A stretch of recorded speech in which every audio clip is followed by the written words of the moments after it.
पूरा दिन एनर्जी चले जाएगा, तो इसलिए नाचा नहीं है, लेकिन मन और हृदय पूरा नाच रहे थे। तो बहुत बहुत धन्यवाद, प्रभु आपको बहुत आशीष करें।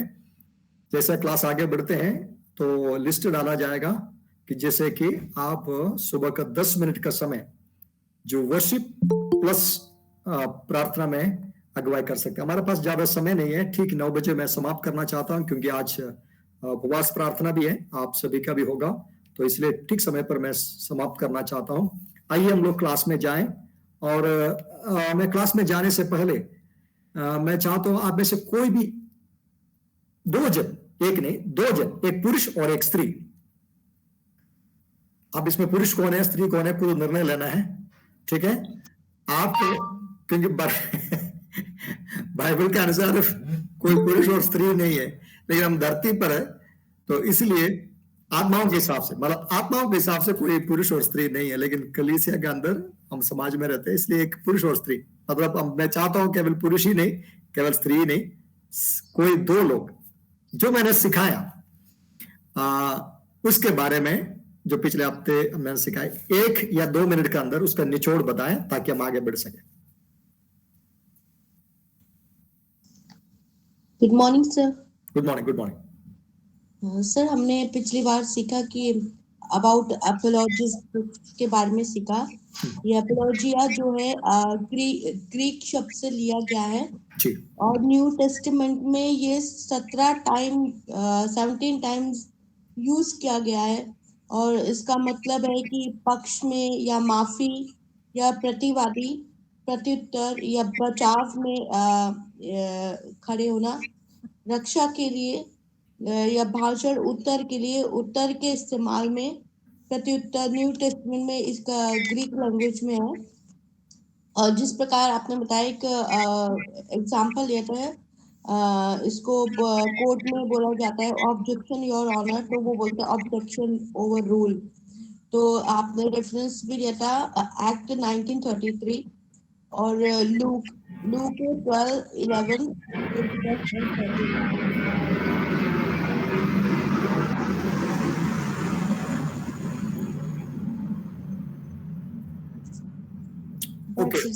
ओके। और कोई पुरुष, मतलब कोई भाई? Good morning sir ji. Good morning. Good morning. Good morning sir, जो ये अपॉर्चुनिटी का अपना सब्जेक्ट है आज का जो है, भाई वीनस, आप अपना कैमरा थोड़ा सीधा कर सकते हैं, क्योंकि आप बिल्कुल वैसे नहीं तो हमें ऐसे देखना पड़ेगा आपको। Okay okay okay, thank you, आप सही हो गया सर। अपोजिट जो सर, जो हम लोग ये सब्जेक्ट पढ़ रहे हैं, इसका रिवीजन थोड़ा इसमें है, अपना पक्ष रखना, प्रत्युत्तर देना। जैसे कोर्ट में 2 लोगों का जो पक्ष होता है, वो एक दूसरे को जो उत्तर देते हैं, सही क्या है गलत क्या है, सही होता तब भी एक दूसरे को बताना पड़ता है। तो इसमें इब्रानी भाषा में प्रोटेक्ट जो है 17 बार इसका इस्तेमाल किया गया है। और जो है लूका के बारे में बताया कि लूका जो था अन्य जाति एक यूनानी व्यक्ति है, और ये है बोलने की शक्ति देने वाला। प्रत्युत्तर का मतलब अपना बोलने के लिए शक्ति देने वाला है या प्रतिभागी है। तो सर ये हमने पिछली बार इसका अध्ययन किया था। ओके, बोलने का शक्ति देने वाला नहीं, रक्षा करने वाला। हाँ, ओके, अपने बचाव में, अपने बचाव में जवाब देना, ठीक है, राइट? ओके, थैंक यू प्रभु, आप लोगों को बहुत आशीष दे। आप सब लोग खुश हैं? जी जी। या जबरदस्ती आपको बिठा रखा है? नहीं सर, खुश हैं। ओके, मतलब खुश है तो फिर आप खुशी से रहिए। मैं आपको पिटाई करने के लिए नहीं आए, मैं पढ़ाने के लिए आऊं। हालांकि जो मेरा सब्जेक्ट है बहुत ही हार्ड है, मतलब ये आमतौर पर हम लोग इस्तेमाल नहीं करते। कुछ दिन पहले मैं एक जगह के बारे में सुना, हमारे हिमाचल प्रदेश में एक जगह के बारे में सुना, वहां एक कलीसिया था, कलीसिया में करीबन 300 से आसपास लोग थे, और उस कलीसिया से 2 बच्चे हमारा कलीसिया में भी है। उसका आत्मिक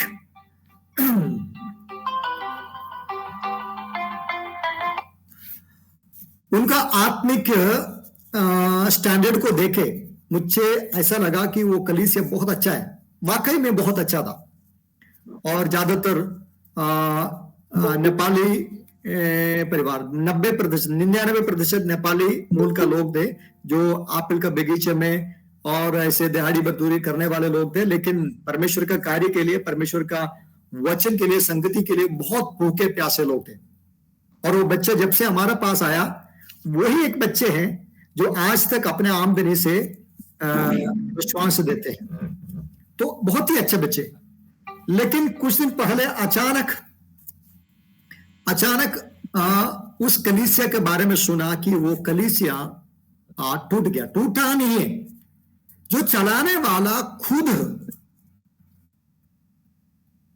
यहोवा विटनेस में चले गया। 300 लोगों का कलीसिया, सारे लोग दिहाड़ी मजदूरी करने वाले, अपने मुट्ठी वाले, दशवांश देने वाले और खूब परमेश्वर के लिए संगति आराधना करने वाले लोग अचानक, और विश्वासी सारे बेसहारा हो गया, बेबस हो गया कि वो क्या करे क्या नहीं। पूरे कलीसिया तितर बितर हो गया। वो जो पास्टर है वो आज कुछ और नौकरी करता है और क्या नाम है, यहोवा विटनेस में चले गया। कारण क्या है? उसने केवल यह सीखा है कि प्रभु यीशु मसीह चंगा करने वाला है, और कुछ नहीं सीखा। लेकिन जैसे जैसे लोग बढ़े, लोगों के सवालों के उत्तर वो दे नहीं पाया, बाहर वालों ने उनसे पूछा कि वो जवाब नहीं दे पाया, उसका विश्वास टूट गया। उसका विश्वास के साथ साथ कलीसिया टूटा, परमेश्वर का दिल टूटा है। क्या कारण है? क्योंकि वो परमेश्वर का वचन से उनका ज्ञान नहीं था। अगर कोई सवाल पूछा, पहला जवाब तो दे दिया होगा, लेकिन अगला सवाल का जवाब वो दे नहीं पाया और वो गिर गया, उसका साथ साथ कलीसिया गिरा। तो मैं आप सभी लोगों से ये बताना चाहता हूं, हम जो सब्जेक्ट सीख रहे हैं उसका महत्व इतना ज्यादा है कि मैं ये नहीं बोलूं कि 100% हम परफेक्ट बनेंगे, और जब हम कमजोर हो जाता है, परमेश्वर का वचन कहता है तब मैं ताकतवर बनता। When I am weak then I am strong, क्योंकि परमेश्वर का सामर्थ्य मुझ में सिद्ध होती है। तो मैं आपको बताना चाहता हूं, यह नहीं है कि अपोलोजेटिक सीखने की वजह से आप सारे सवालों को जवाब दे सकते हैं। मैं खुद दे नहीं पा रहा। मैं बहुत सारे वीडियोस देखता हूं जो केरला में, और जो जाकिर नाइक करके एक मुसलमान प्रीचर है जो दुनिया भर में प्रसिद्ध है और जाने माने हैं, उनको वीडियोस देखता हूं। देखने के समय मुझे भी गुस्सा आ जाता है, लेकिन परमेश्वर का धन्यवाद हो कि मुझे उसके जवाब ढूंढने के लिए, परमेश्वर के वचन में जवाब ढूंढने के लिए कारण मिलता है। और अगर आपका विश्वास कमजोर है, कभी भी जो अन्य लोग हैं, जो अन्य धर्म का लोग और नास्तिक लोगों का जो वीडियोस कभी ना देखे, आपका विश्वास टूट सकता है। आप परमेश्वर के वचन में स्थिर हो। केवल चंगाई के लिए, छुटकारा के लिए कलीसिया मत चलाइए। लोग आएंगे चले जाएंगे, लेकिन हमें चाहिए वे लोग जो स्थिर रहेगा। मैं कुछ दिन पहले याद कर रहा था कि हम लोग पूरा दुनिया के लिए प्रार्थना करते वो बदल जाए, बदल जाना ही है, लेकिन परमेश्वर का वचन कहता है छोटे झुंड मत डर। क्या परमेश्वर को ये उम्मीद नहीं था कि पूरा दुनिया बच जाएगा? क्यों बताते हैं छोटे झुंड? क्योंकि वचन के लिए, सच्चाई के लिए हमेशा एक छोटी झुंडी खड़ा होगा, बाकी सब पीछे हट जाएंगे। तो परमेश्वर सहायता करे, मदद करे। इसका मतलब है तो नहीं कल से प्रचार नहीं करना, पास्टर जी ने बोला छोटी झुंड को मेंटेन करके चले जाना। No, everyone has the right to hear the word of God. सुसमाचार सुनने का उनका अधिकार है, और सुनाने का हमारा ऊपर दबाव है, हमें करना है। लेकिन किसको बचना है, किसको बचाना है, वो परमेश्वर को ऊपर छोड़ दीजिए। हम परमेश्वर का दिल से, प्रभु चाहते हैं सब लोग बच जाए। तो ये जो अपोलोजेटिक क्लास है, तो वो हमें मदद करेंगे कि किस प्रकार हम खुद अपने विश्वास को संभाल पाएंगे, और साथ साथ वे लोग जो हमारी बातों को सुनकर प्रभु में आया, उनका विश्वासों को भी बचा पाएंगे। परमेश्वर सहायता करे, मदद करे भाई मोनू के लिए, और काबू मसीह, रोसी मसीह के लिए। ये काबू कौन है? सर ये ईमेल आईडी में कब्बू लिखा है। क्यों? उसको हटा दो। सर मुझे आता नहीं हटाना। ओके, ठीक है, ठीक है। और कोई आते हैं उनको, उनसे बोल देना ये काबू, कब्बू है, काबू है, क्या है? कब्बू जी, ओके, राइट। उसको हटाने के लिए बोल देना, ठीक है? Yes sir. आप दोनों के लिए धन्यवाद। आप लोगों ने जो निचोड़ बोला है, बाकी लोगों के लिए अगर अवसर मिला आप सब बोल देते, लेकिन टाइम नहीं है। ओके, हमने बताया था कि पौलुस भी अपने प्रचार में एक अलेक्जेंड्रिया का एक व्यक्ति के बारे एफेसस का एक व्यक्ति के बारे में बताया था जिसका नाम अलेक्जेंडर है, सिकंदर है। उसको जब पूछा गया था, उसने अपने जवाब में अपने विश्वास को और बचाव में उसने बातें करा, लेकिन लोगों ने उसका बात सुना नहीं। वहां जो शब्द इस्तेमाल करता है अपोलोजिया या अपोलोजेटिक्स, इस जो शब्द को दो हमने बताया, क्रिया और संज्ञा, तो इस क्रिया या संज्ञा के रूप में इसको इस्तेमाल किया। और लूका जिसने प्रेरितों का काम अब से आप नोट से लिख सकते हैं, लूका जिसने प्रेरितों का काम का किताब लिखा, लूका का सुसमाचार लिखा, लूका का सुसमाचार का कंटिन्यूएशन है प्रेरितों का काम जो लिखा, उसने अपने लेखन में कई जगहों में इस बात का जिक्र किया। क्या कारण है? क्योंकि लूका खुद एक अन्य जाति से प्रभु में आया, इसलिए उनका बहुत सवाल था। यहूदी लोग चलो ठीक है, उनको परमेश्वर का वचन बोला, उन्होंने विश्वास किया, लेकिन उनके लिए ऐसा नहीं था। इसी कारण से उन्होंने बाइबल में लूका जब सुसमाचार लिखते हैं, हालांकि ये मेरे नोट्स में नहीं है लेकिन मेरे मन में है, मैं आपको बताना चाहता हूं। लूका जब अपना सुसमाचार लिखते हैं, एक बात वो स्पष्ट लिखता है, उसको भी हम लोग पढ़ के आगे बढ़ेंगे। अगर आपको चाहिए तो आप इसको लिख सकते हैं, नहीं तो अपने मन में इस बात को रखना। लूका सुसमाचार, लूका का सुसमाचार का क्या खासियत है अन्य सुसमाचारों से, या क्या खासियत मतलब है, क्या डिफरेंस है, उसको हम देखेंगे। लूका का सुसमाचार पहला अध्याय। लूका जांच करके ठीक तरीके से लिखता है पास्टर, क्रम अनुसार। आप तो पहले से ही आप जैसा हमारे यहाँ बोलते हैं कि बंदूक अंदर घुस के गोली मारना कर दिया। कौन है? चंद्रपाल है क्या? Yes pastor. आप हमारे ग्रुप में कैसे आ गए भाई? सर जी, आप जहां जाएंगे वहां आएंगे। हमने आपको बाहर कर दिया था और आप अंदर घुस गए। ठीक है, थैंक यू प्रभु आपको बहुत आशीष दे। और लूका 1:3 को पढ़िए। इसलिए हे श्रीमान थियोफिलुस, मुझे भी ये उचित मालूम हुआ कि उन सब बातों का संपूर्ण हाल आरंभ से ठीक जांच करके उन्हें तेरे लिए क्रमानुसार लिखूं। ओके, 4 भी पढ़िए। ताकि तू ये जान ले कि वे बातें जिनकी तूने शिक्षा पाई है कैसी अटल है। तो जो बातें हमें पता चल जाए कि वो अटल है, उसको जानने के लिए क्या करना पड़ेगा? संत लूका कुछ बातें बताते हैं कि उसने क्या करा, जो प्रभु यीशु मसीह ने अद्भुत कामों को किया, जो किया है, उन्होंने शायद लोगों से बातचीत किया होगा। जो अंधे व्यक्ति है जिन्होंने चंगाई पाया, उनके पास गया और पूछा होगा सचमुच में भाई तू अंधा था? आजकल जो क्या बोलते हैं मीडिया वाले जाके पूछते हैं ना, क्या सचमुच में तू अंधा था? या जिसका हाथ ऐसा हो गया था, प्रभु ने बोला कि हाथ आगे बढ़ाओ, उससे अपने हाथ कर दो, उससे भी पूछा होगा। और कई सारे लोगों के पास जाके उसने जांच पड़ताल किया, वो शब्द इस्तेमाल कर रखा, जांच करके, ठीक जांच करके, ठीक जांच करके। केवल सुना उसके बारे वो ऐसा नहीं लिखा उन्होंने, और भी बहुत सारे बातें हैं बोलने के लिए, लेकिन केवल इस विषय से, मतलब हमारा जो अपोलोजेटिक्स जो शब्द है उससे जुड़े हुए मैं ये बताना चाहता हूं, ठीक जांच के उन्होंने लिखा है। उसकी वजह से क्या हो गया? ताकि तू ये जान ले कि वे बातें जिसकी तूने शिक्षा पाई है कैसी अटल है। तो अपोलोजेटिक्स में यह है कि हम क्या करते हैं कि उन सारे चीजों को जांचते हैं, ठीक जांचते हैं और उसको प्रूव करते हैं, और उसको हमारे विश्वास का मतलब हमारे विश्वास का स्थिरता के लिए, अटल रहने के लिए ये बहुत जरूरी है। सबको समझ में आ गया? Did you understand? सबको समझ? ओके, अभी हम वहां से आगे बढ़ेंगे। लूका के सुसमाचार से कुछ आयतों को पढ़ेंगे जिससे हमें इस बात को अच्छी तरह से 12 अध्याय के 1 पद को पढ़िए। लूका 12 के 1, और कोई दूसरा निकाले 21 का 14।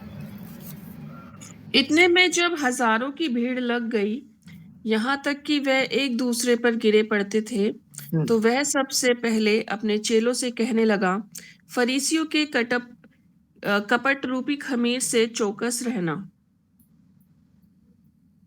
क्या ये लूका 12 की 11 है? जब लोग तुम्हें सभाओं और हाकिमों और अधिकारियों के सामने ले जाएं, तो चिंता ना करना कि हम किस रीति से क्या उत्तर दें या क्या कहें। ओके, क्या लिखा है? जब लोग तुम्हें सभाओं, हालांकि ये प्रभु यीशु मसीह का वचन है, लेकिन लूका ने इसको नोट करके इसलिए लिखा क्योंकि वो इस बात को ध्यान से, या उन्होंने अपने जीवन में ये सवालों को पूछते थे, तो इसलिए उन सारे बातों को लिखा है कि जब लोग तुम्हें सभाओं और हाकिमों और अधिकारियों के सामने ले जाएं, तो चिंता न करना हम किस रीति से और क्या उत्तर दे या क्या कहे। आगे लिखा, क्योंकि पवित्र आत्मा उसी घड़ी तुम्हें सिखा देंगे कि क्या कहना चाहिए। मतलब ये, इसका मतलब ये नहीं है कि हमें बिल्कुल बेफिक्र रहना, मतलब प्रभु ये बोल रहे हैं आपको बेफिक्र रहना, मतलब फिक्र करना नहीं है। अगर मेरा हिंदी गलत है तो माफ करना, मतलब आपको इस विषय के बारे में बेफिक्र रहना है, मतलब फिक्र नहीं करना है, निश्चिंत रहना है। क्यों निश्चिंत रहना है? हेलो, क्यों निश्चिंत रहना? क्योंकि परमेश्वर हमारे साथ है, वो उचित समय में हमें बता देगा कि हमें क्या कहना है। वो आधा हिस्सा है जो पवित्र आत्मा हमें सिखाएंगे। पवित्र आत्मा उसको कभी नहीं सिखाएगा जो तैयार नहीं है। यस, समझ में आ गया ना? राइट? क्यों? यस, क्योंकि आपने परमेश्वर को उपस्थिति में बैठा वचन के साथ, आपको कॉन्फिडेंस है the Lord will speak to me in right time. परमेश्वर मुझे सही समय पर बातें करेंगे या मेरे मुंह में अपना वचन देंगे। वही कॉन्फिडेंस पवित्र आत्मा उसको मदद करेगा जो उसका मदद लेंगे। प्रार्थना भी नहीं करा, बाइबल भी नहीं पढ़ा, वहां खड़े होकर क्या बताओ पवित्र आत्मा मुझे सहायता करेगा? नो, नहीं करेगा। ओके, अगले वचन में हम लोग जाएंगे 21 का 14।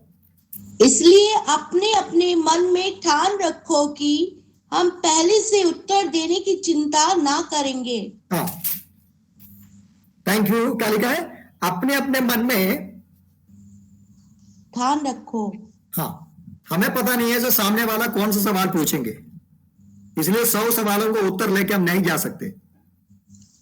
समझ में आ गया? तो वो कॉन्फिडेंस को आता है, वो इसलिए मैंने बोला कि आप परमेश्वर को उपस्थिति में, आपने परमेश्वर को वचन को पढ़ा, परमेश्वर उस वचन को आपको याद दिलाएंगे।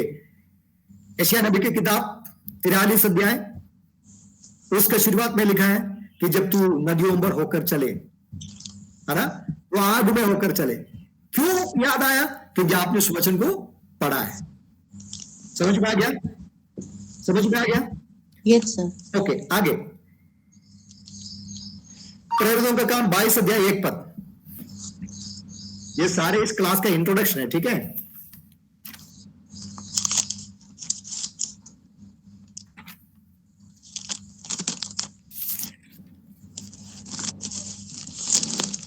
प्रेरितों के काम 22 अध्याय 1 पद। हे भाइयों, अपने पितरों हे भाइयों और पितरों, मेरा प्रत्युत्तर सुनो जो मैं अब तुम्हारे साथ हूँ। ओके, क्या लिखा है? प्रत्युत्तर। पौलुस उन शब्दों को इस्तेमाल कर रहा है और उस बात को लूका नोट कर रहा है कि हमें प्रति उत्तर देना है। तो हमारे नाला करना बोले में रात में तो लकड़ी दे 24 बोल दो। आशीष लेकिन बाद में उसको बंद करना। हाँ, ओके, राइट। 24 का 10। जब हाकिम ने पौलुस को बोलने की संकेत किया तो उसने उत्तर दिया, मैं ये जानकर कि तू बहुत वर्षों से इस जाति का न्याय कर रहा है, आनंद से अपना प्रत्युत्तर देता हूँ। ओके, वहां भी जो शब्द इस्तेमाल कर रखा, प्रत्युत्तर देता हूं। ये मत सोचना है कि जो सब्जेक्ट हम सीख रहे हैं कि बाइबल का नहीं है। अभी हम इससे आगे बढ़ेंगे, कब से ये एक सब्जेक्ट के रूप में बन के आए, सब हम लोग आगे सीखेंगे। ओके, वहां वो क्या बोल रहा है कि मैं आनंद से अपना प्रत्युत्तर देता हूं, गुस्सा में नहीं। अगर कोई पूछे, बहुत ध्यान से सुनिए। हेलो, सब लोग मेरा सुन रहे हैं? Yes sir. जी सर। अगर कोई आपसे पूछे कन्या किस प्रकार गर्भवती हो सकता है, कोई हिंदू ने आपसे पूछा, तो आपको गुस्सा आया, आप बोल रहे हैं, अब उनके इस तरीके से मत पूछना जैसे मैं बोल रहा हूं। क्या कर्ण कान से पैदा हो सकता है? क्या मोहिनी किसी का टांग से आ सकता है? नहीं। लेकिन इस तरीके से वापस सवाल नहीं पूछना। इसलिए यह सब्जेक्ट सिखा रहा हूं, ठीक है? Yes sir. हाँ, अभी आगे भी हम लोग देखेंगे उसको। मतलब ये हमें समझना है, जब लोग हमसे ये पूछेंगे तो आप अपने परमेश्वर को वचन को शक नहीं करना। मतलब तुम्हारा कथा कहानियों में यह हो सकता है, लेकिन हमारा किताब में यह नहीं हो सकता, यह नहीं चलता। लेकिन पौलुस कहता है कि मैं आनंद से अपना प्रत्युत्तर देता हूं। मतलब आप लिख लीजिए, अगर किसी ने हमें सवाल पूछा तो कैसे जवाब देना है? आनंद से। वो शब्द नोट कर लीजिए, आनंद से। अगला आयत 25 अध्याय का 8 पद।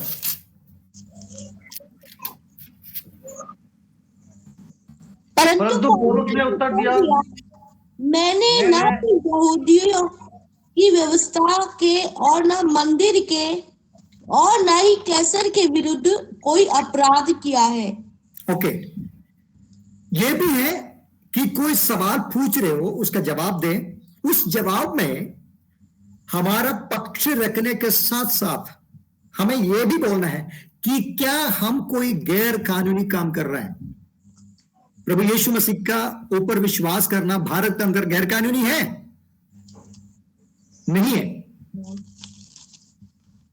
या प्रभु यीशु मसीह का प्रचार करना गैर कानूनी है? नहीं है। लेकिन जब तक हम बोले ना, लोगों को कैसा पता चल जाए।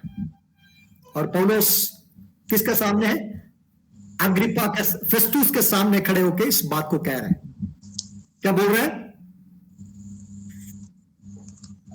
8 पद में क्या है? पौलुस ने उत्तर दिया, मैंने ना तो यहूदियों की व्यवस्था के और ना मंदिर के, न ही कैसर के विरुद्ध कोई अपराध किया।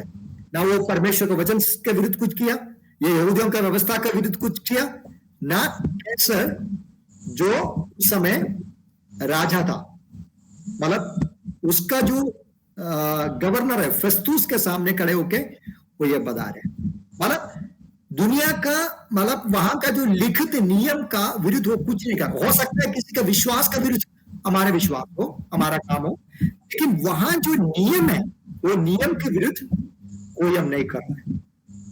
समझ में आ गया? तो अपने विश्वास के बारे में बोलने के साथ साथ वो अपना पक्ष भी रखता है, जो मैं कर रहा हूं कानूनी है। तो आपको क्या लिखना है? अपोलोजेटिक्स का मतलब क्या है? एक तो आनंद से प्रत्युत्तर देना, दूसरा जो है कि आप व्यवस्था के अधीन में है करके दिखाना भी क्या है? अपोलोजेटिक्स में आता है। आप लिख सकते हो। ये आप सब आपको समझने के लिए नहीं, समझने के लिए ये नहीं कि मैं सवाल पूछूं उसका, केवल आपको समझना है। अगले पद में जाएंगे, 16 पद को भी, 25 का 16 को भी हम लोग पढ़ेंगे।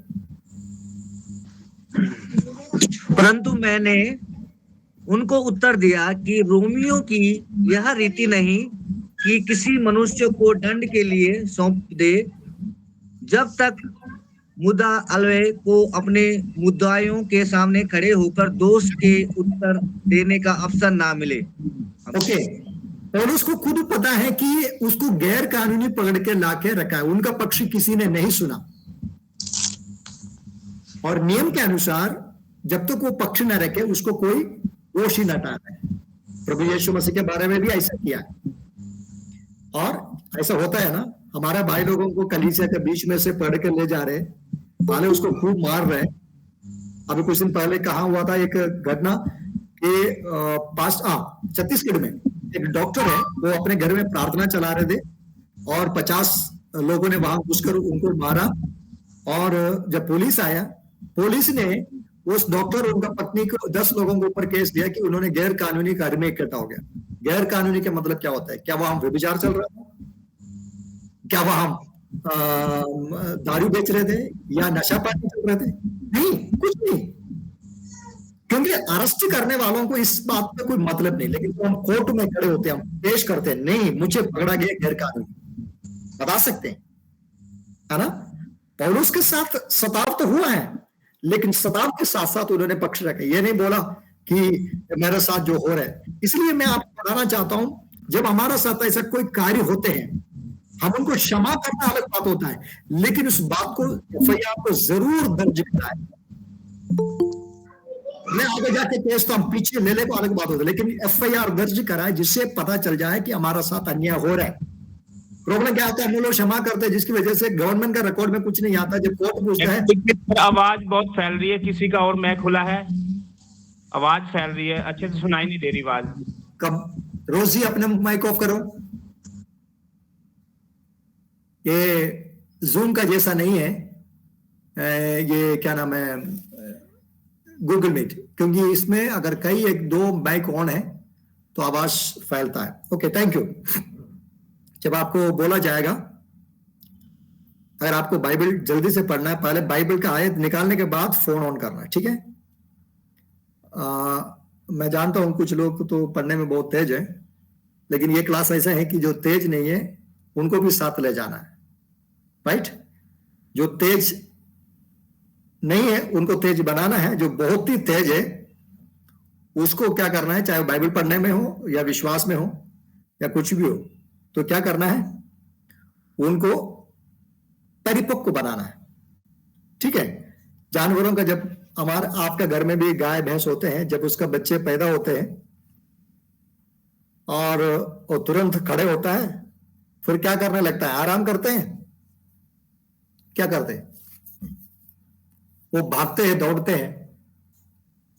अरे तो हमें क्या करना पड़ेगा उसको समय?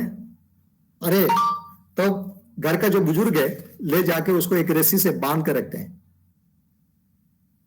तो बच्चे सोचेंगे अरे आप पापा आप क्या कर रहे हो, तो कूद रहे, खेल रहे, और आप ऐसे क्यों कर रहे हो?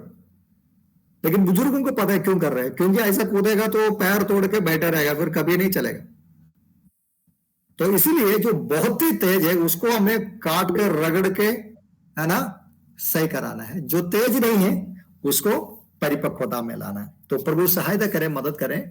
तो बाइबल सबको पढ़ना है, लेकिन बाइबल पढ़ने के समय सबसे पहले आप आयत निकालें, उसके बाद अपना माइक ऑन करें। नहीं है तो सब लोग बाइबल पढ़ने का सौंधा जाएगा, ठीक है? ऐसा लगे कि हम लोग क्लास में नहीं बल्कि प्रार्थना में बैठे हैं, ठीक? ओके, अच्छा लग रहा है? Okay, right. 25 का 18, सॉरी 25 का 16, 26 नहीं 25 का 16 पढ़ा जाए? परंतु मैंने उनको उत्तर दिया कि रोमियो की यह रीति नहीं कि किसी मनुष्य को दंड के लिए सौंप दे जब तक मुद्दाले को अपने मुद्दइयों के सामने खड़े होकर दोष के उत्तर देने का अवसर ना मिले। ओके, राइट, हमने उसको डिस्कस किया है। उसके अगले वचन को हम लोग जाएंगे। 26 का 2 पद को पढ़िए। हे राजा अग्रिप्पा, जितनी बातों का यहूदी मुझ पर दोष लगाते हैं, आज तेरे सामने उनका उत्तर देने में मैं अपने को धन्य समझता हूँ। ओके, 24 पद को पढ़िए। जब वह इस रीति से उत्तर दे रहा था, तो फेस्तुस ने ऊंचे शब्द से कहा, हे पौलुस, तू पागल है, बहुत विद्या ने तुझे पागल कर दिया है।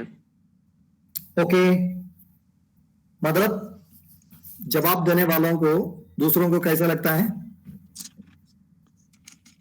हेलो, सही जवाब देने वालों को दूसरों को कैसे लगता है? पागल। गलत लगता है, सही नहीं लगता। अपनॉर्मल सा लगता है। हम लोग बोलते हैं अरे ये आदमी टेढ़ा आदमी बोलते हैं, ठीक है, लेकिन हर टेढ़े तो अपोलोजिस्ट नहीं होता, ये भी याद रखना, ठीक है। लेकिन यहाँ पौलुस अपना पक्ष लोग अपने पक्ष कहाँ देखे? पहले उन्होंने अग्रिपा के पास, फिर फेस्तोस के पास, और जहां कहीं वो खड़ा किया जाता है वो अपने पक्ष रखता है। तो हम भी अपने पक्ष रख सकते हैं, हम गैर कानूनी कोई भी काम नहीं कर रहा है, ठीक है। तो ये था कि लूका जो ऑब्जर्व किया था किसके बारे में? अपोलोजेटिक्स के बारे में। और ज्यादातर वो पौलुस के जीवन से कहते हैं, क्योंकि पौलुस की मिशनरी यात्रा में लूक खुद एक अंग था और उनका साथ गया, तो इसलिए वो सारी बातें लिखता है। ओके, अभी हम लोग इसका अगला हिस्सा में जाएंगे। अभी जितना मैंने बताया, आप में से कोई एक जन उसको बता सकते हैं? कोई भी एक जन अभी जितने, पूरा शुरुआत से नहीं, आज अभी तक जितना मैंने बताया उसके बारे में। Yes sir. ओके सर, आपने स्टार्टिंग से ऐसे बताया कि पॉल और लूका का उदाहरण दे कि इन्होंने पॉल ने और लूका ने कई बार इस शब्दों को, अपॉलॉजी शब्द को इस्तेमाल किया, और लूक 1:3-4 में बताया कि वो ठीक जांच के इन शब्दों को, मतलब ठीक जांच के इस्तेमाल करते हैं।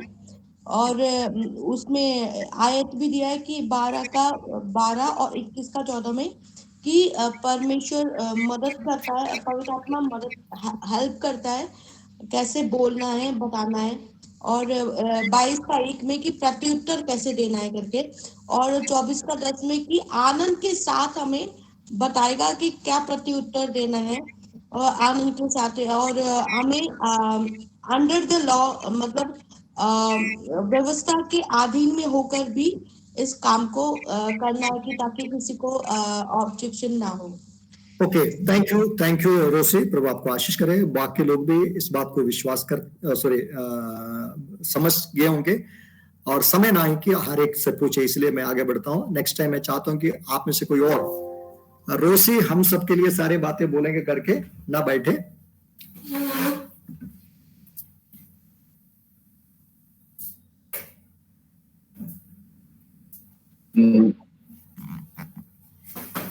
कर्म अनुसार लिखने का मतलब है काम को करना डिसिप्लिन के साथ में जी। ऐसे नहीं कि जहां मर्जी चाह लिख दिया, ऐसे नहीं, मतलब कि सोच समझने के बाद में ये बात को कर रहा है वो, बिल्कुल सोच समझने के बाद ही उसने ये लिखा है। ओके, बिल्कुल, थैंक यू। और दूसरी बात है कि हमें अपना प्रत्युत्तर रखने का एक यहाँ से एक अच्छी चीज सीखने को मिली कि हमें अपना प्रत्युत्तर रखना बहुत जरूरी है। कि हमें, और यहाँ देख रहे हैं कि पौलुस अपना प्रत्युत्तर रखता है इस बात में कि हमें अपना प्रत्युत्तर रखना है। ओके, यही बस इतना ही बोलूंगा। ओके, राइट, ओके, हम लोग आगे बढ़ेंगे। थैंक यू अमन, हम लोग आगे बढ़ेंगे। तो एक बार पौलुस का प्रेरिताई के विषय में एक बहुत बड़ा बवाल हुआ था, हमारे बीच में नहीं। जब पौलुस प्रभु का सेवा कर रहे थे, जब वो अपने आप को प्रेरित कहने लगा, तो प्रेरिताई की सेवकाई करने लगा, तो कुछ लोग बताए कि ये प्रेरित कैसे हो सकता है? प्रभु यीशु मसीह का प्रेरित 12 लोग थे, और उसमें से एक चले गया, उसके जगह में कौन आया था? किसके जगह में कौन आया? मत्तिया। ओके, किसका जगह में? यहूदा की। कौन सा यहूदा? यहूदा इस्करियोती। हाँ, एक और यहूदा, इसलिए तो आपको बोलना है यहूदा इस्करियोती, ठीक है, राइट? क्योंकि प्रभु यीशु मसीह का भाई का भी नाम यहूदा ही है। जो प्रकाशित वाक्य के पहले जो पत्रिका है वो किसने लिखा? यहूदा ने लिखा, एक ही चैप्टर वाला है, वो भी माना जाता है कि प्रभु यीशु मसीह का भाई है, राइट? लेकिन एक यहूदा जो है वो एक और प्रेरित है। तो यहूदा इस्करियोती की जगह में मत्तियास ने लिया, लेकिन मत्तियास का नाम आगे वो एक ही जगह में देखते, कहीं और नहीं देखते, विश्वास करते वो भी उस दिन पेंटिकोस्ट का दिन, और जो सारे लोग खड़े हो गए और वो भी खड़ा था, क्योंकि उन्होंने शर्त रखा था यीशु मसीह के समय से लेके अभी तक जो लोग हमारा साथ था उनमें से किसी का, तो आखिरी में 2 लोगों का नाम आया, उन्होंने चिट्ठी डाली। चिट्ठी बोलते हैं व्हाट, क्या बोलते हैं उसको? चिट्ठी डालते, क्या बोलते हैं? चिट्ठी। ओके, चिट्ठी डाल, ओके, पर्ची डालना, पर्ची डालना। ओके, वो हमारे हिंदी है, बहुत बहुत धन्यवाद। पर्ची डाला तो उससे किसका नाम निकला? मत्तियास का नाम। तो फिर हमें कुछ दिन के बाद, कुछ सालों के बाद कोई और आके बोल रहा है कि मैं प्रेरित हूं। कौन बोल रहा है? कौन बोल रहा है? पौलुस बोल रहा है। तो लोगों ने पूछा तुम कहां से आए भाई? तुम्हें यीशु मसीह के साथ हमने नहीं देखा है, तुमने खुद ही यीशु मसीह को नहीं देखा है, तो तू प्रेरित कैसे हो गया? तो अपने प्रेरिताई के विषय में, अपने बचाव के लिए, बचाव मतलब है कि गिर गया इसलिए बचाव नहीं, अपने पक्ष के रखने के बारे में वो कहते हैं। वो भी किस में आता है? वो भी किस में आता है? वो भी अपोलोजेटिक्स में आता है। अपोलोजेटिक्स का मतलब ये तो नहीं है कि हम बाहर वालों को जवाब दे, कभी अंदर वालों को भी जवाब देना बहुत जरूरी है। मसीहत के अंदर जितना जो डिनोमिनेशंस है वो दुनिया में कहीं भी किसी भी धर्म में नहीं है, अगर है तो भी उनका कोई आपस में कोई प्रॉब्लम नहीं है। लेकिन अरे कुछ लोग खड़े होकर प्रार्थना करते हैं, कोई बैठ के प्रार्थना करते हैं, कोई 1 घंटा प्रार्थना करते हैं, कोई 4 घंटा प्रार्थना करते हैं। 4 घंटे वाले बोलते हैं 1 घंटे वाला तो जयप्रकाश जी अपने आप बीच बीच में किस कारण से इसमें छेड़ते हो, मुझे समझ में नहीं आता। हाँ, राइट, ओके, तो क्या बोल रहा हूं मैं, कहां चला गया? सर बोला कि मसीह लोगों के पक्ष रखा। Okay, thank you, thank you. इतने ग्रुप्स है, कोई खड़े होकर प्रार्थना करता, कोई बैठ कर प्रार्थना कर। बैठ कर प्रार्थना करने वाले बोलते हैं खड़े क्यों हो रहे? खड़े होने वाला बैठते हैं, बोलते हैं कि आप बैठे क्यों हैं। कुछ लोग घुटने में प्रार्थना करते हैं, कुछ लोग घुटना में प्रार्थना नहीं करता। घुटने में प्रार्थना करने वाला अपने घुटना दिखाकर बोलते हैं देखो मेरा घुटना ऊंट का जैसे हो गया। ये प्रार्थना कर रहे हैं या जमीन में रगड़ रहे कुछ पता नहीं, बोलते हैं मेरा घुटना क्या हो गया? ऊंट का जैसे, क्योंकि मैं प्रार्थना करता हूं। और दूसरा बोलते हैं मैं चल चल के प्रार्थना करता, मेरा जूता घिस गया, ऐसे बोलते हैं। मतलब ऐसी छोटी छोटी बातों के लिए एक एक कलीसिया, एक एक डिनोमिनेशन बनाते हैं। तो पौलुस में ये नया कोई वो नहीं है, उस समय से ये सब कुछ है। तो पौलुस अपना प्रेरिताई का डिफेंड करते हैं परमेश्वर के वचन से। हम लोग अपोलोजेटिक का विशालता मैं बता रहा हूं। अपोलोजेटिक्स जो सब्जेक्ट है उसका विशालता क्या है उसको मैं बता रहा हूं। पहला कुरिन्थी 9:3, पहला कुरिन्थी 9:3।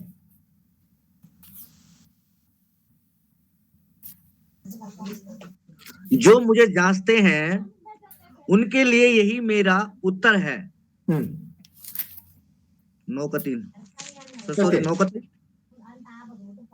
यस, आपने सही पढ़ा, भले रेफरेंस सही हो गलत हो, लेकिन जो बात है आपने बोला बिल्कुल सही है। जब तुमने बोला तब दिया।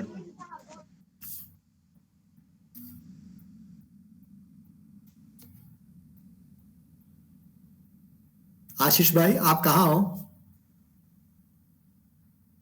सर एक्चुअली मैं वहां पे हूँ। जो भाई मनोज जिसकी किडनी दोनों डैमेज थी, उनकी डेथ हुई आज। उनका वो है थोड़ा सा गांव की, उसमें प्रार्थना और शांति। Okay, right. अभी क्लास के समय में उन लोगों से बोलो मुझसे दूर रहो, मुझे ना पानी चाहिए। अम्मा जी क्या देख रहे हैं? फोन में कुछ खो गया? जय मसीह की, जय मसीह की, जय मसीह की, जय मसीह की। कुछ नहीं बाबू, मैं तुम देखूं बाबा।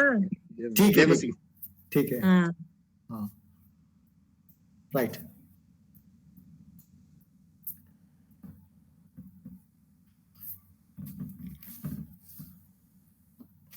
ओके सर वो कह रहे हैं कि प्रार्थना करना हमारे लिए। करेंगे, जैसे प्रेयर खत्म होता है आप कॉल कर देना, प्रेयर करूंगा फोन से, अच्छा, ठीक है? अच्छा, ओके। हाँ।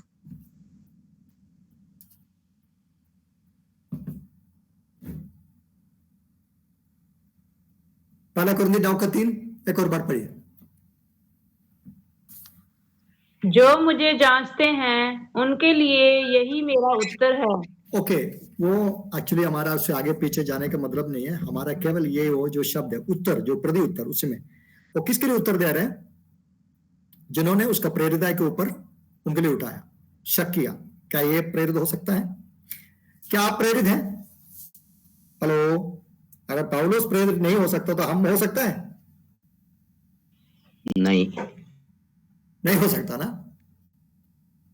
अगर पौलुस नहीं है तो फिर हम कैसे हो सकता है? लेकिन आप अपने आप को प्रेरित बोलते हैं, ये तो हम इतना ही नहीं है, लेकिन पंजाब में सारे प्रेरित ही है, वहां कोई पास्टर नहीं है। पंजाब में सारे अपोस्टल और प्रोफेट है, उसके नीचे कोई नहीं है।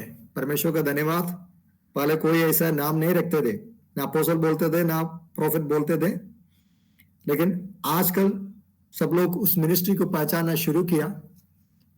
मैं आपको बताना चाहता हूं कि प्रेरित का मतलब क्या होता है?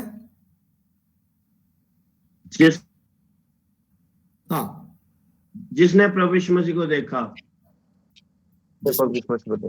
यीशु मसीह को देखा, और आगे लोगों की अगुवाई करने वाला, अधिकार पाया हुआ, ठीक है, और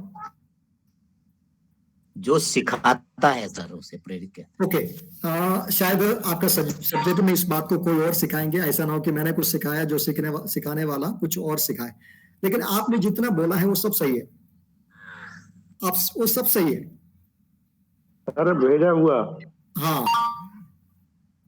बहुत अच्छा इंद्रजीत भाई, राइट। तो उसका असली अर्थ है कि जो भाई ने बताया, भेजा गया। क्या आपको किसी ने भेजा है? असेंबली ऑफ गॉड ने नहीं भेजा होगा, किसने भेजा है? पवित्र आत्मा, परमेश्वर ने भेजा, प्रभु ने भेजा है ना? कब बोला? जाओ, जाकर सब 28:16-18। हाँ, सुसमाचार। इसलिए तो मैं इधर केरला से आया ना। चलो ठीक है, आप घर में हैं, घर में रह रहे, लेकिन आप बाहर जाके सुसमाचार सुना रहे, क्यों? क्योंकि प्रभु ने आपको बोला है, भेजा गया। कैसे? एक मकसद के साथ भेजा गया। जितने मिशनरी से, उनमें से किसी ने भी यह नहीं बोला हम अपोस्टल से, लेकिन वो सब कौन है? कौन है? अपोस्टल से। जिसने कलीसिया स्थापना किया, जिसने हॉस्पिटल स्थापना किया, जिसने स्कूल स्थापना किया, जिसने चिल्ड्रंस होम स्थापना किया, जिसने अनाथालय स्थापना किया, वो सब क्या है? क्योंकि वो एक मकसद के साथ आया है, क्योंकि किसी ने उसको भेजा है। किसने भेजा? परमेश्वर ने भेजा। वो सब कौन है? बाइबल के अनुसार अपोस्तल है, प्रेरित है। तो मैं आपसे पूछना चाहता हूं, क्या आप प्रेरित हैं? बोलने के लिए हम प्रेरित हैं, लेकिन हम कभी भी नहीं बोलते मैं प्रेरित हूं, मैं पास्टर हूं, नहीं बोलते। ओके, मैं अपने आप को इंट्रोड्यूस करने के समय में बताता हूं, मेरा नाम विल्सन है, मैं एक पादरी हूं। मैं नहीं बोलता मैं पास्टर विल्सन हूं, नहीं बोलता। अगर मैं कहीं जाके मैं बोलूं, अपने आप को बोलूं मैं पास्टर हूं, और ये उम्मीद करें सारे लोग मुझे पास्टर पास्टर बोले, तो मेरे लिए गलत है। क्योंकि अगर मैं कुछ का उदाहरण मैं बताना चाहता हूं, आप कहीं भी जाए और किसी घर में जाए, वहां का जो औरत है, औरत को छोड़ो, बाद में आपको पता चल जाएगा, वहां का बच्चे आपको पप्पा पप्पा बुलाएगा तो कैसा लगेगा?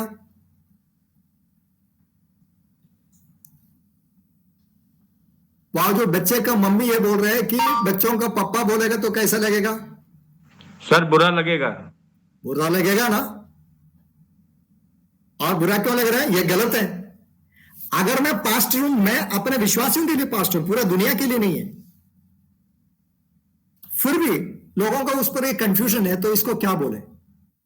तो इसीलिए हमें पास्टर बोलते हैं, तो हम धन्यवाद धन्यवाद धन्यवाद बोलते हैं। हम कुछ नहीं बोल सकता। लेकिन अगर मैं ये बोल रहा हूं, ये जो टर्म्स, जो टेक्निकल अर्थ है, राइट। अगर मैं पास्टर हूं, मैं किसी विश्वासी के लिए, मेरा विश्वासी के लिए मैं पास्टर हूं, दूसरों के लिए मैं पास्टर नहीं हूं, मैं उसको चारा खिलाने के लिए। लेकिन बहुत सारे लोगों को पता नहीं है कि उनका भेड़ कौन सा है, दूसरों का भेड़ कौन सा है। हर किसी को चारा खिलाते घूमते फिरते रहते हैं। भेड़ को सबसे ज्यादा पसंद क्या है? बकरी को तो मुझे पता है कि केरला का बकरी के बारे में मुझे पता है, लेकिन यहाँ का बकरी के बारे में मुझे पता नहीं। क्या है यहाँ जो भेड़ों को या बकरी को सबसे अच्छा? सर घास पसंद है। घास। कोई खास पसंद है? दूध। क्या? दूध पसंद है उनको पेड़ की पत्तियां पसंद है। बकैन। मोरू बोलते हैं उसको, कोई खसरू बोलते हैं। पेड़ की पत्ती, सही बोला। आप समझ रहे हो? आप समझ रहे हो ना? और केरला में जो भेड़ कम है वहां बकरी है, तो हमारा हिसाब से हम बकरी बोले। केरला में जो बकरी है, दो चीज उनको बहुत पसंद है। एक तो चुई मुई जो होते हैं, हमारे वहां तो बहुत, अगर एक ऐसा निकाले तो औरतों को बाल का गुच्छा का जैसे इतने ज्यादा आ जाता है, वो जिसको चुई मुई बोलते हैं, उसको हमें निकालना हमारे हाथों में उसका कांटा लग जाता है, लेकिन उसको निकालने का एक तरीका है। बकरी को वो बहुत पसंद है। और एक कहावत भी है, बकरी के मुंह में कांटा नहीं चुभता, क्योंकि चुई मुई के अंदर कांटे बहुत हैं, लेकिन बकरी उसको काटते हैं, उसका मुंह में क्या नहीं चुभता? कांटा नहीं चुभता। ये केरला में कहावत है। दूसरा है, बकरी को एक और चीज पसंद है, वो है, हमारे केरला के बारे में बोल रहा है, खट्टल का जो पत्ता है वो बहुत पसंद है।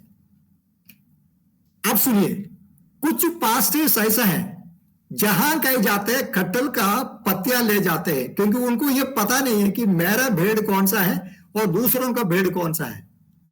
और क्या करता है कि वो सबको पत्ता खिला के घूमता रहता है, यहां से वहां गया और उस विश्वासी को मिला, चलो आज हम यहां प्रार्थना करते हैं, हम यहां संगति करें। विश्वासी को तो अपने उससे थोड़ी मतलब होता है, इसलिए तो जो ऐसे कच्चा पक्का विश्वासी को बकरी के साथ तुलना कर रखा है, और जो पक्का है उसको भेड़ बोलते हैं। तो बकरी वो क्या करती है, बकरी तो ये खटल का पत्ता देकर वो उसका पीछे, अरे परमेश्वर का धन्यवाद, मेरा पति ने तो क्या है कि मुझे तो वो कांटा वाला तो चुई मुई भी नहीं दिया मेरे पास्टर ने। आप देखो ये पास्टर मुझसे कितना प्यार करता है। मतलब वो पास्टर तो 10 साल से उनको संभाल रहे, अचानक ये कोई आया तो आपको ये प्रॉब्लम है, प्रार्थना करता हूं आप ठीक हो जाएंगे, और बकरी क्या करता है, उनको पीछे चला जाता है। ओके, मैं उन बातों को छोड़ दीजिए, मैं ये बता रहा हूं, प्रेरित जो बोलते हैं, वो प्रेरित कौन है असलियत में? प्रेरित वो हैं जो परमेश्वर की ओर से भेजा गया एक मकसद के साथ।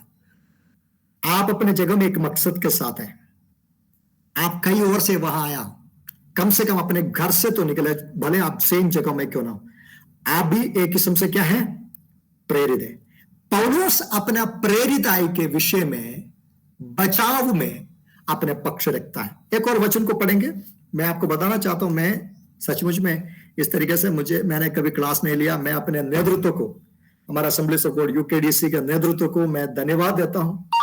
उन्होंने मुझे भी इसके अंदर एक टीचर के रूप में रखा, जिसका मैं सचमुच में योग्य नहीं हूं। मैं सच बता रहा हूं, कल रात में मैंने काफी देर तक प्रार्थना किया कि प्रभु, मैं अपने लोगों के सामने क्लास के लिए मैं तैयार होके बैठूं।